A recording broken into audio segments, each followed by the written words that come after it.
I'm 90 years old, and I'm going to say something gently but clearly. Most people don't lose their life in one big disaster. They lose it in small, respectable mistakes that repeat every day. Quiet habits, quiet compromises, quiet delays, things that seem harmless at 45 and 55 until you reach 70 and realize they took your peace, your health, and your best relationships without making a sound. I'm not here to scare you.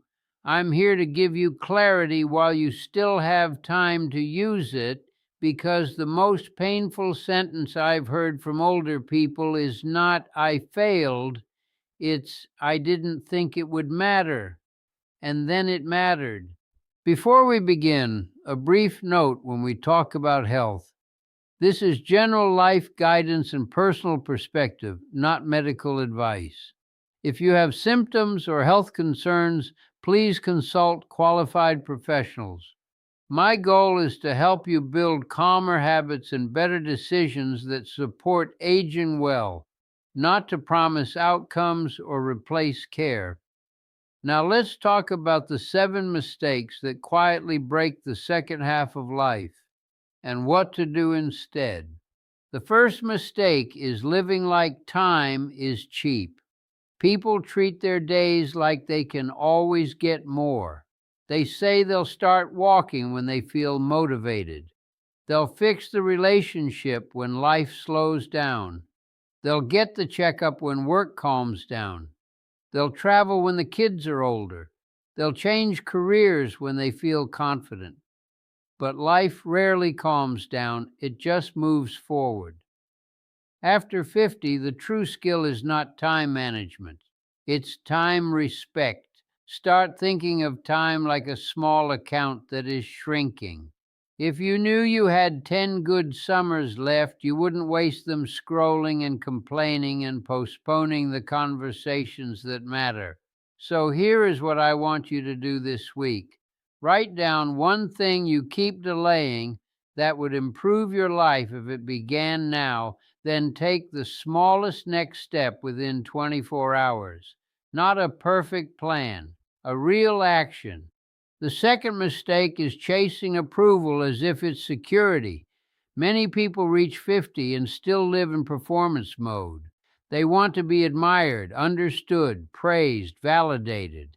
They say yes when they mean no, just to be seen as good. They spend money to look successful. They hold their tongue to keep the peace, and then they lose their peace anyway. But here is the truth. Most people are not thinking about you. They're thinking about themselves. Approval is a moving target, and when you spend your life chasing it, you never feel finished. If you want mental strength, you must stop performing. Practice being calm enough to be disliked by someone you don't even respect. Practice choosing your values over your image. After 50, dignity is not being impressive. Dignity is being honest. The third mistake is letting resentment become your personality. I've watched people age faster from bitterness than from anything else. They hold grudges, replay old injuries, and keep the emotional wound open for decades, calling it principle. But resentment is not strength. It is a constant stress signal. It tightens your body, disturbs your sleep, and makes you sharper with people who don't deserve it. Forgiveness is not saying what happened was fine. Forgiveness is releasing the need to carry it. One practice that helps is simple.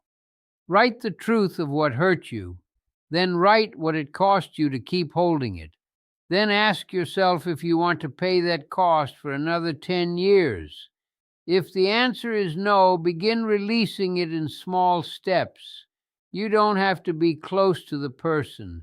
You just have to stop giving them space in your mind. The fourth mistake is neglecting the body and hoping it won't collect the debt. Again, not medical advice, just lived observation. The body keeps score. After 50, recovery becomes slower, not because you are weak, but because you are human. The goal is not to chase youth. The goal is to protect independence. Most people don't need extreme routines. They need simple consistency, a daily walk, earlier sleep, less constant snacking, more real meals, more water, and less stress that goes untreated. If you want longevity habits that last, choose boring habits you can repeat. 10 minutes of movement every day will beat one intense workout you do once a month. A consistent bedtime will beat a perfect supplement list. Do what you can sustain. The fifth mistake is tolerating relationships that drain you. After 50, your energy becomes more valuable than money because you can't replace it as easily. Some people leave you feeling calm, others leave you feeling small, tense, and exhausted. If every interaction feels like a tax, you are paying too much. This does not mean you become cold or selfish. It means you become selective. It means you stop giving front row access to people who treat you like an option. It means you stop explaining boundaries to people who benefit from you not having them. The action step is simple. Reduce access to one draining relationship and increase investment in one nourishing relationship. If you don't have a nourishing relationship right now, invest in your own calm first. Peace is a foundation. The sixth mistake is arguing with people who aren't listening. Many people spend hours defending themselves, proving a point, or trying to win a conversation. But most debates are ego contests, and ego is expensive. The older you get, the more you realize you do not get paid back for those hours. You only lose them. Mental strength is the ability to pause, breathe, and choose silence. You can hold a belief without turning it into war. You can disagree without turning the room into a courtroom. Practice this phrase: I understand your view, then move on. You will feel your nervous system relax. That is what growth looks like after 50. The seventh mistake, this one is the hardest, is waiting to live until you feel ready. People postpone joy. They postpone travel. They postpone creativity. They postpone intimacy. They postpone rest. They think life begins once they finish the next task. But the tasks keep coming. There will always be another bill, another obligation, another reason to wait. If you want to age well, you must practice living now in small ways, consistently. Buy the ticket for the small trip. Take the walk in the sunlight. Call someone you miss. Start the hobby imperfectly. The point is not to become a new person overnight. The point is to stop telling yourself you will live later.